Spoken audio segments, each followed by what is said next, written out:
Bakunzi ba Nema Gospel TV turabaramukije niteka ntangere guhura namwe iyo turonse akaryo dushimira Imana kuko ntibiba vyoroshe ariko kandi uno munsi duhujwe na gahunda itari imenyerewe ariko twifuje ko navyo bija mu nshingano zacu rimwe na rimwe birasabwa ko bikorwa birasabwa ko bibaho kugira ngo ubuzima nabwo bukunde.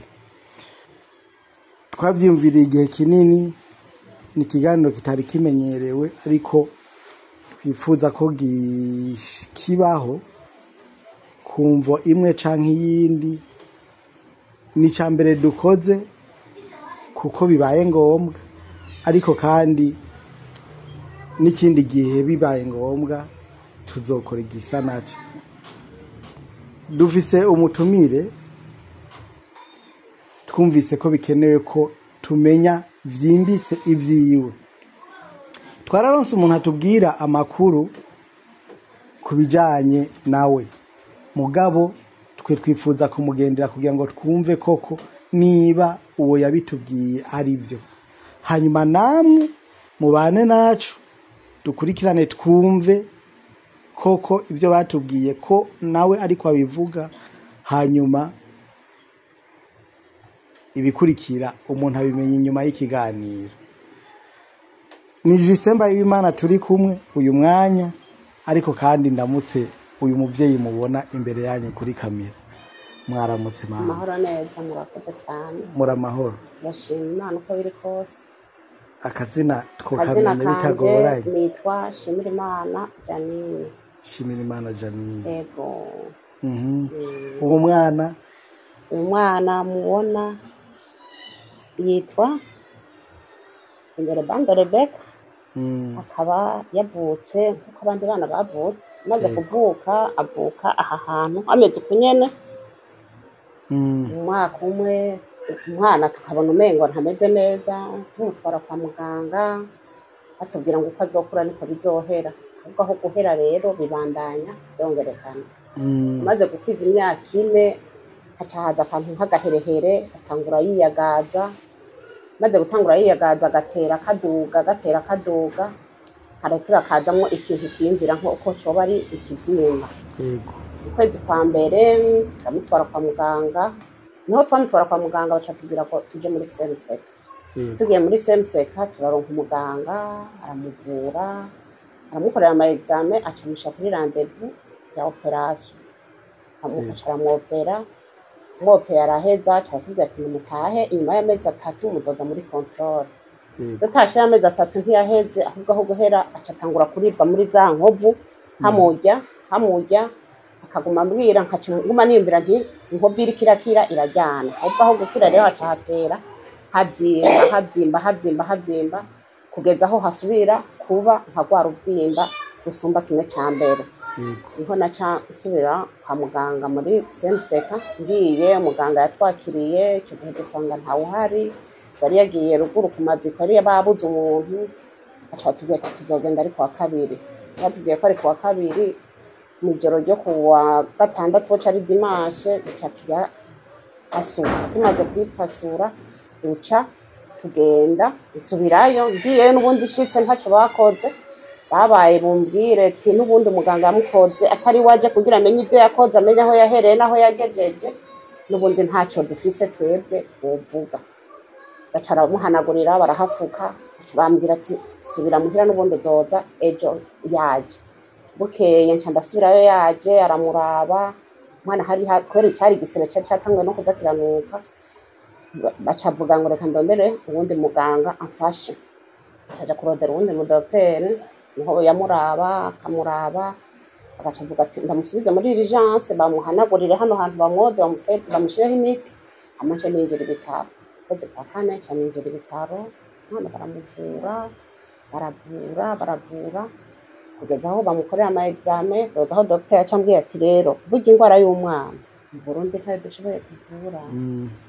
Aca tubwira ko bisaba ko tuzoja kumuvuriza hanze, kuko ico gihe ndamubwira mbega mana ubushobozi bwo kuja kumuvuza hanze buzova hehe. None umwana ubangana gute Afise imyaka 5 yayikwije mu kwezi k'umunani. Imyaka 5 yavukanye ingwara imeze gute? Iyo ngwara je sinibuka ko umuganga yayimbiye gusa yambwiye ko indani afise ikibazo umutima wiwe hariho ahantu hatugaye.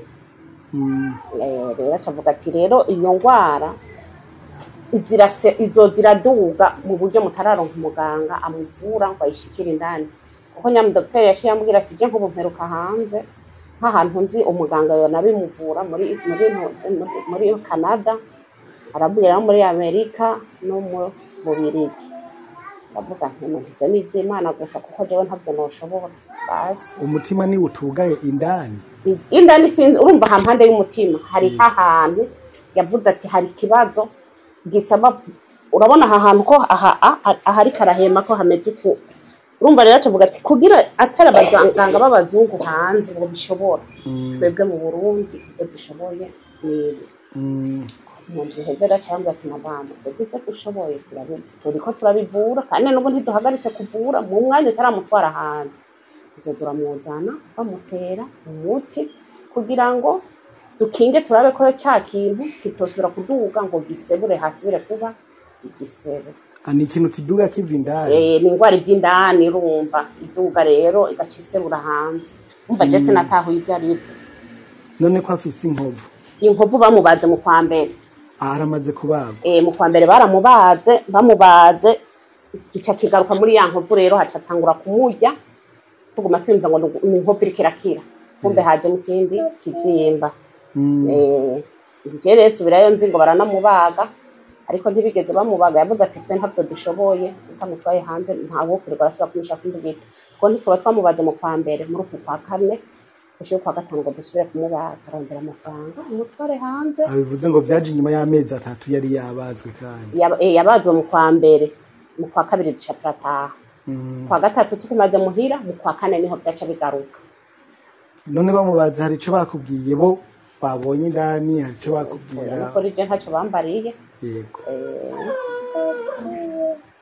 None ivyo byo iyo umuntu nk'uko bashaka ko ashobora kuvurirwa hanze ari byananiranye, hari igihe abaganga bandika, ni hari ico babandikiye kimenyesha ko umwana yovura? Yego baranyandikiye, barandumika no mu bushikiranganje kurondera impapuro zo kuja kuvuriza umwana hanze, kuko bambwiye ati saha n'isaha urashobora kuronka umugira neza, birondera uvyicarana ushobora kuronka umugira neza, ugasanga ati no ngaha bakora bazi, ugasha usanga bagize chance umwana baramujaniye kumuvuza cyangwa uragiye kumuvuza ubigumane. Ndagenda hariya muri ministante ndabirondera na Dr. Arampa, byose ndavyicaranye, ubu ndabifisaho hamwe Imana yocana amafaranga akaboneka umwana boca tuja kumuvuza. Wavuze ko Canada, Amerika no mu Bubiligi niho hashoboka kuvuga ko bishobora kuvura. Yatubwiye ahantu aziga abaganga oyivura uwo muganga. Mu ngwara ntibigeze babwira neza. Yabisobanuriye base sinze ko mu bipapuro yanditse ko yayanditse. Yego. Bivuze ngo uburuhusha bwo kumujana hanze murarufise? Yego. None mwigeze mwiyumvira kubijanye n'uburyo bwosabwa kugira ngo umwana avugwe? Barabajije baratubwira ko bizotwara ibihumbi 200 by'amadolari. Ariko birashobora, banababwiye ko bishobora kuvugwa bigakira? Yego, muganga umudokiteri yamukurikiranye muri semse katubwiye ati nukuri iyi ngwara ubu ni muto barazivura kandi gakira. Ushobora kuronka kubona ibipapuro mwakoresheje, ibyo bipapuro muvuga babandikiye ba muganga cyo mu bushikiranganje? Ndabifise hano ibi nibyo muganga yatwandikiye hamwe n'ubu runago no mu bushikiranganje hariya mu ntoze muri ministante.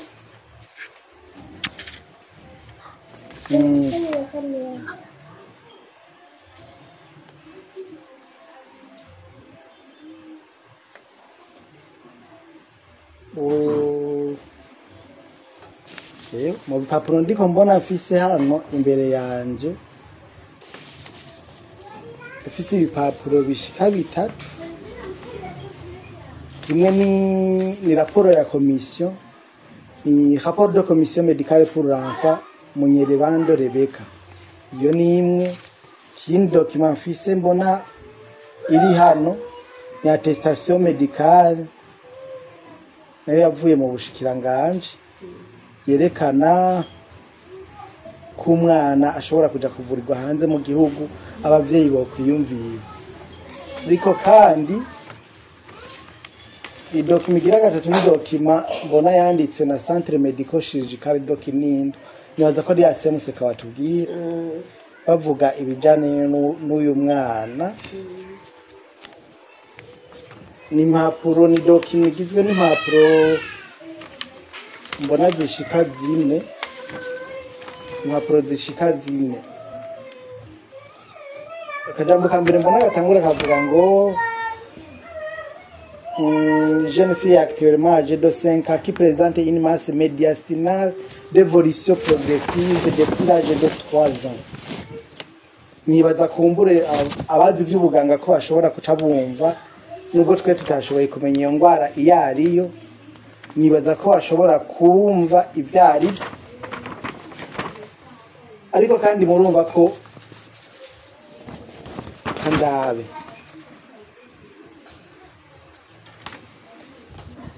reka nsoma kakanyuma niko ndiko ndabona ototale ibintu banditse ngo ototale. Nibaza ko ari byo biba bihereza. Jeune fille de 5 ans aux antécédents de malformation sternale congénitale type thorax en entonnoir qui présente une masse médiastinale antérieure évoluant depuis 2 ans et dont les résultats préliminaires avant immunohistochimie évoquent un rhabdomyosarcoma. Sinzi ko ndagisomye neza, ariko kandi haranda ngo vu la progression rapide de la maladie, nous avons commencé la chimiothérapie type VAC le 19 juin 2024 en attendant les résultats de l'immunohistochimie qui peuvent prendre 2 à 4 semaines dans notre contexte. Muri makeya uyu mwana arashaka ubufasha. Murumva ko abaganga bo bemeje ko ingwara afise ari ingwara idashobora gukomeza ivurirwa hino iwacu. Ni ingwara idashobora gukomeza ivurirwa hano.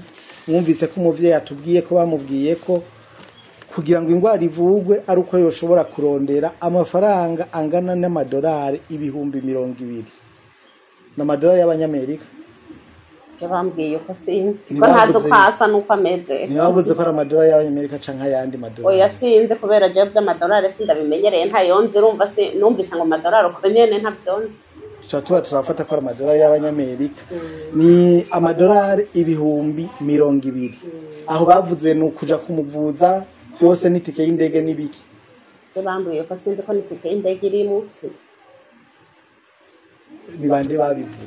Abo twabaje umuganga yaratubarije. Yego. Umuganga amaze kutubariza ngo baje batubwira uko. Murumva ko ari umwana akeneye ubufasha. Ni umwana akeneye ubufasha. Ndiko ndaba iyo document yanditswe n'ibitaro irahari. Hariho na rapport de commission médicale ndayibona. Ndabona na attestation médicale yavuye mu bushikiranganje. Ariko kandi mbona ari ibintu vyihuta kubera ko bavuga ngo cette attestation a une validité ne dépassant pas 6 mois. Nibaza ko bishobora kuba ari ibintu vyihuta. Murumva ko uru rupapuro rutarenza amezi 6. Sinzi ngo ayo mezi 6 aheze vyogenda gute, ariko umwana arifuza ubufasha. Ubwo rero turateye akamu umuntu wese yumva afise ico yofasha. Umuntu wese yumva afise ico yofasha kugira ngo uyu mwana arungikwe hanze kuvugwa, aho bamaze kumubwira ko bishoboka. Ariko kandi uretse no kuja hanze, umuntu arashobora kumva iki kiganiro akavuga ati uyu mwana turumva handi ashobora gufashirizwa bidatwaye uburyo bungana gutyo, canke ikindi gihugu bikoroha gusumba ibi twumvise atuyagiye, nawe yotubwira. Abogira ico bakenera gufasha barashobora gukora baciye kuri konte yuguruwe mu Marundi iri muri Miteke. ri muri Miteke, inimero 120 amajana 94 canke tuzivuze mu bundi buryo bworoshe ni nomero 12 ubusa 9 ubusa 4 yuguruwe muri Miteke kw'izina rya Nshimirimana Janine. Abo bishoboka ko bamushigikira bakoresheje amafaranga mvamakungu amadolari ushobora kwifashisha ni konti iri muri KCB Bank inomero 66 90 95 24